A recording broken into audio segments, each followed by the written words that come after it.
বাবু আঁচনি এটা লাগে গ্ৰেজুৱেট পঢ়া ছাত্ৰসকলক আমি ফেব্ৰুৱাৰী মাহৰ 1 তাৰিখৰ পৰা মাহত 2000 টকাকৈ আগবঢ়াম আৰু গ্ৰেজুৱেট পঢ়া ছাত্ৰসকলক আমি মাহত 1000 টকাকৈ আগবঢ়াম প্ৰথম বৰ্ষৰ পৰা এই বছৰ আমি টিডিসি আৰু পিজি ফাৰ্ষ্ট ইয়াৰৰ ষ্টুডেন্ট বিলাকক বা ষ্টুডেন্ট সকলক এই আঁচনিত আমি সামৰি লম এই কিয় অৰুণোদয় দিলে আমি যাতে বিতৰ্কৰ ঊৰ্ধত থাকিব পাৰো ফেব্ৰুৱাৰী মাহৰ 20 তাৰিখে অসমৰ প্ৰতিগৰাকী অৰুণোদয় হিতাধিকাৰীক বিহুৰ উপহাৰ হিচাপে আমি আগতীয়াকৈ 8000 টকা দিম তাৰনে প্ৰতিগৰাকী আই মাতৃ যিসকলে অৰুণোদয় আঁচনি পাই আছে they will get জানুৱাৰীত আমি তেওঁলোকক নিদিও একো ফেব্ৰুৱাৰী মাহত একেলগে ফেব্ৰুৱাৰী মাহৰ 20 তাৰিখে একেলগে আগতীয়াকৈ বহাগ বিহুৰ উপহাৰ হিচাপে তেওঁলোকক আমি 8000 টকা তেওঁলোকৰ বেংক একাউণ্টলৈকে হস্তান্তৰ কৰিম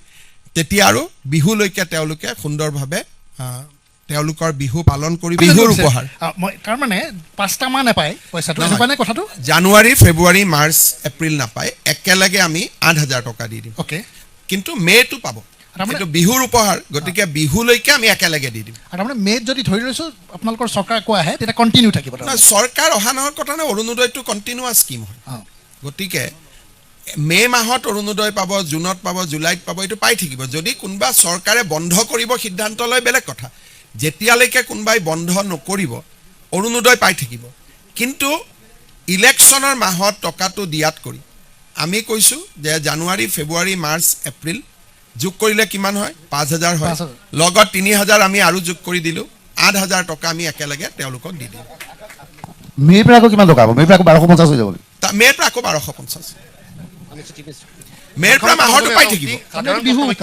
এইটো একেলগে বিহু বুলি আমি দি দিলো 8000 টকা যাতে তেওঁলোকে এটা ভাল কামত তা খৰচ কৰিব পাৰে এটোৱে বিৰোধীয়েটো ডেফিনেটলি এটুক লৈ এটা বিৰাট ৰাজনীতি কৰিবলৈ চেষ্টা কৰিব ৰাজনীতিটো তেওঁলোকৰ ভালৰ কাৰণে কৰিলো যদি মাৰ্চত আৰু এপ্ৰিলত আমি অৰুণোদয় দিও তেওঁলোকে ইলেকশন কমিছনক কমপ্লেইন কৰিব যে কিয় অৰুণোদয় দি আছে ইলেকশনৰ মাহ গতিকে তেওঁলোকে যাতে কমপ্লেইন কৰাৰ সুযোগ নাপায় আৰু ৰাইজেও যাতে হাতত একেলগে পইচা এটা পায় কিবা বিহু বুলি কিবা এটা ভাল কামত খৰচ কৰিব পাৰিব সেই কাৰণে 20 ফেব্ৰুৱাৰী তাৰিখে আমি তেওঁলোকক একেলগে 8000 টকা বেংকৰ একাউণ্টত এখন মিটিং পাতি আমি ট্ৰান্সফাৰ কৰি দিম কিন্তু বিহু পাৰ হৈ গল বিহুৰ পিছত আকৌ 1250 টকা পাই থাকিব যদি ইলেকশনৰ সময়ত আমি ঘোষণা কৰো যে নহয় আমি আৰু বঢ়াই দিম বেলেগ কথা কিন্তু আমি একেলগে তেওঁলোকক 8000 টকা দিম মাইলৰ খুটা হৈ ৰব আটাইতকৈ আৰু এটা আমি আপোনালোকক জনাব খুজিছো যে এই সময়ছোৱাত এটা নোটেবল পৰিৱৰ্তন হৈছে আপোনালোকে সংসদত প্ৰধানমন্ত্ৰী ডাঙৰীয়াৰ ভাষণ শুনিলে আপোনালোকে কেতিয়াবা শুনিব মুগলৰ বিৰুদ্ধে যুঁজৰ কথা কওঁতে দেশৰ প্ৰধানমন্ত্ৰীয়ে ইয়াৰ আগলৈকে অকল শিৱাজী মহাৰাজৰ কথা কৈছিল কেইদিনমান আগতেও সংসদত প্ৰধানমন্ত্ৰী ডাঙৰীয়াই দিয়া ভাষণত স্বভাৱসুলভভাৱে এতিয়া শিৱাজী মহাৰাজৰ লগতে লাচিত বৰফুকনৰ নামো উচ্চাৰণ কৰা হয় আগত কোনো প্ৰধানমন্ত্ৰীয়ে কেতিয়াও শিৱাজী আৰু লাচিতৰ কথা একেলগে উল্লেখ কৰা নাছিল প্ৰধানমন্ত্ৰী ডাঙৰীয়াৰ যিকোনো ভাষণতে যদি মুগলৰ যুঁজৰ কথা ওলাইছে শিৱাজী মহাৰাজৰ লগতে আমাৰ লাচিত বৰফুকনৰ নামো একেলগে সন্নিবিষ্ট হৈছে মই ভাবো 400 বছৰৰ লাচিতৰ জন্ম জয়ন্তীয়ে লাচিত বৰফুকনক সমগ্ৰ ভাৰতবৰ্ষতে তেখেতৰ যোগ্য স্থানত প্ৰতিষ্ঠা কৰিবলৈ সক্ষম হৈছে লাচিত বৰফুকনৰ ওপৰত 52টা এপিসোডৰ এখন টেলিভিছন সিৰিয়েল কৰিবৰ কাৰণে ৰাজ্য চৰকাৰ আৰু প্ৰচাৰ ভাৰতীয়ে চুক্তিত স্বাক্ষৰ কৰিছে তাৰ শুটিং আটিও ইতিমধ্যে আৰম্ভ হৈছে যিটোৱে নেকি লাচিত বৰফুকনক আকৌ এবাৰ বিশ্ব পৰ্যায়ত সংস্থাপিত কৰিব যিটো তেখেতৰ যোগ্য স্থান সেই যোগ্য স্থানলৈ তেখেতক নিশ্চিতভাৱে লৈ যাব যোৱা বছৰটোত আমি ভাৰত ৰত্ন সুধাকণ্ঠ ডক্টৰ ভূপেন হাজৰিকাৰ ইয়াৰ লং সেলিব্ৰেশনো আৰম্ভ কৰিছো তেখেতৰ নামত ডাক টিকেট ইতিমধ্যে প্ৰণয়ন কৰা হৈছে যি আমাৰ কাৰণে এটা বিশেষ গৌৰৱৰ কথা এই সময়ছোৱাৰ ভিতৰতে আমি সাংস্কৃতিক মহাৰণ ক্ৰীড়া সংগ্ৰাম আমাৰ অমৃত বৃক্ষ আন্দোলন কেবাটাও আগতে নোহোৱা আৰু ৰাজ্যৰ হায়েষ্ট চিভিলিয়ান এৱাৰ্ড আসাম বৈভৱ, আসাম সৌৰভ, আসাম গৌৰৱ আদিও আমি প্ৰণয়ন কৰিবলৈ সক্ষম হৈছোঁ। আজি মই আপোনালোকক আৰু এটা ভাল খবৰ দিব খুজিছোঁ। 2025 চনটো আমি পাৰ কৰিছোঁ উইথ জিৰ' ৰাইনো পচিং। তাৰমানে 2025 চনটোত এটাও ৰাইনো পচিং হোৱা নাই, এটাও গড় হত্যা হোৱা নাই। আজি আমি যিহেতু 31 ডিচেম্বৰ পাৰ হৈ গ'ল, 2025 আমাৰ বাবে এটা গৌৰৱৰ মুহূৰ্ত আছিল যে জিৰ' ৰাইনো পচিং আমি পাৰ কৰিব খুজিছোঁ। বন বিভাগৰ ওপৰতে মই আৰু দুটা কথা কওঁ। কাজিৰঙা কাৰ্বি আংলং লেণ্ডস্কেপত আমি ৱাইল্ড ডগ, যাক এনডেঞ্জাৰ্ড ঢোলে বুলি কয়, এই বিশেষ প্ৰজাতিটোক 35 বছৰৰ মূৰত আকৌ এবাৰ আমি দেখা পাইছোঁ। 35 বছৰ আগতে ইয়াক দেখা পোৱা গৈছিল। আফটাৰ 35 ইয়াৰ্ছ এই ৱাইল্ড ডগক আমি কাজিৰঙা কাৰ্বি আংলং লেণ্ডস্কেপত আকৌ দেখা পাইছোঁ। আৰু জানুৱাৰী 2025ত কাজিৰঙাত এটা ৰেয়াৰ চাইটিং হৈছিল, চাইটিং অফ গল্ডেন টাইগাৰ। আমি কাজিৰঙাত গল্ডেন টাইগাৰ আছে বুলি আমি জনা নাছিলোঁ, কিন্তু আমাৰ এইবাৰ জানুৱাৰীত আমি এটা ডাঙৰ ৰেয়াৰ চাইটিং এটা কৰিব পাৰিছোঁ, যিটো আমাৰ বাবে এটা গৌৰৱৰ বিষয়।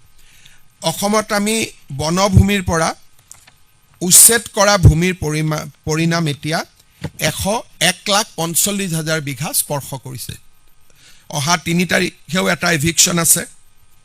টোটেল লেণ্ড এভিক্টেড, লেণ্ড এনক্ৰ'চ ফ্ৰী কৰা সংখ্যা 1,45,000 স্পৰ্শ কৰিছে।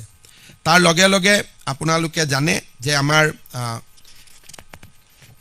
ফৰেষ্ট ডিপাৰ্টমেণ্টৰ পৰা কাজিৰঙাক আমি আৰু সুৰক্ষিত কৰা, গুৱাহাটী জু আমি নতুনকৈ নিৰ্মাণ কৰা, খুব সুন্দৰ কাম চলি আছে। আপোনালোকে চাই পেলাই অত্যন্ত আনন্দ লাভ কৰিব। মই কেইটামান আপোনালোকক এই বছৰৰ বাবে আমি কেইটামান নতুন কাম কৰিব খুজিছোঁ, আপোনালোকক সেই বিষয়ে জনাব খুজিছোঁ। কেন্দ্ৰীয় চৰকাৰে ইতিমধ্যে 8ম দৰমহা আয়োগ গঠন কৰিছে। ভাৰতৰ কোনো ৰাজ্যই এতিয়ালৈকে ৰাজ্যিক পৰ্যায়ত ষ্টেট পে কমিশ্যন গঠন কৰা নাই। কিন্তু আজি আমি অসমৰ প্ৰাক্তন অতিৰিক্ত মুখ্য সচিব সুভাষ দাসৰ অধ্যক্ষতাত 8th Assam pay commission constitute কৰাৰ সিদ্ধান্ত লৈছোঁ। এতিয়ালৈকে ভাৰতৰ কোনো ষ্টেট গভৰ্ণমেণ্টে পে কমিশ্যন কনষ্টিটিউট কৰা নাই। আপোনালোকে জানে যে আমাৰ ৰাজ্যত এটা স্কিম আছে, যাৰ দ্বাৰা আমি ছোৱালীসকলক শিক্ষাৰ বাবে আগ্ৰহী কৰোঁ। সেইটো হ'ল নিযুত মইনা আঁচনি। নিযুত মইনা আঁচনিৰ জৰিয়তে আমি অসমৰ বহু ছাত্ৰ ছাত্ৰীক আজি আমি মান্থলি স্কলাৰশ্বিপ দি যাব পাৰিছোঁ। আৰু পষ্ট গ্ৰেজুৱেটত 2500 টকা, গ্ৰেজুৱেটত 1250 টকা, আৰু হায়াৰ ছেকেণ্ডেৰীত আমি 1000 টকাকৈ ছোৱালীসকলক আগবঢ়াম। যেতিয়া ছোৱালীসকলক আমি আগবঢ়োৱাৰ নিশ্চিত উদ্দেশ্য আছিল যে আমি বাল্য বিবাহ প্ৰতিৰোধ কৰিব খোজোঁ। কিন্তু যোৱা কেইটামান দিনত ৰাজ্যত আমাৰ ছাত্ৰসকলে অলমষ্ট এটা নীৰৱ আন্দোলন কৰিছে যে তেওঁলোককো বাবু আঁচনি এটা লাগে।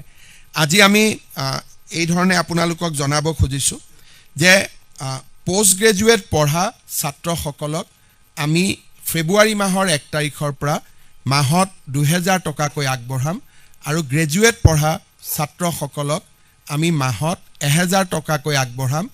প্ৰথম বৰ্ষৰ পৰা এই বছৰ আমি TDC আৰু PG ফাৰ্ষ্ট ইয়াৰৰ ষ্টুডেণ্টবিলাকক বা ষ্টুডেণ্টসকলক এই আঁচনিত আমি সামৰি ল'ম। এই আঁচনিখন সকলোৰে বাবে মুকলি নহ'ব। যাৰ পিতৃ মাতৃৰ উপাৰ্জন 4 লাখ টকালৈকে আছে তেওঁলোকৰ বাবে এই আঁচনিখন দিয়া হ'ব। বিল' 4 লাখ চৰকাৰী চাকৰিয়াল আদি এই আঁচনিৰ পৰা বাদ পৰিব। ছোৱালীসকলৰ ক্ষেত্ৰত আমি সকলোকে দিছোঁ। বাবু আঁচনিত আমি 4 লাখ টকা উপাৰ্জনলৈকে আমি এই আঁচনিৰ সহায় আগবঢ়াম। আমাৰ ৰাজ্যত আমি আমাৰ জ্যেষ্ঠ নাগৰিকসকলক আমি 250 টকাকৈ বৃদ্ধ পেঞ্চন দিওঁ। জানুৱাৰী মাহৰ পৰা আমি তেওঁলোকক 400 টকাকৈ বৃদ্ধ পেঞ্চন দিয়াৰ সিদ্ধান্ত লৈছোঁ। আগতে আমি বৰ্তমান 250 টকা দি আছোঁ। আমি তেওঁলোকৰ বৃদ্ধ পেঞ্চন বা জ্যেষ্ঠ লোকৰ সন্মান ৰাখি আমি 400 টকালৈকে বৃদ্ধি কৰিম। শেষত মই অসমৰ মহিলাসকলৰ বাবে এটা খবৰ দিব বিচাৰিছোঁ।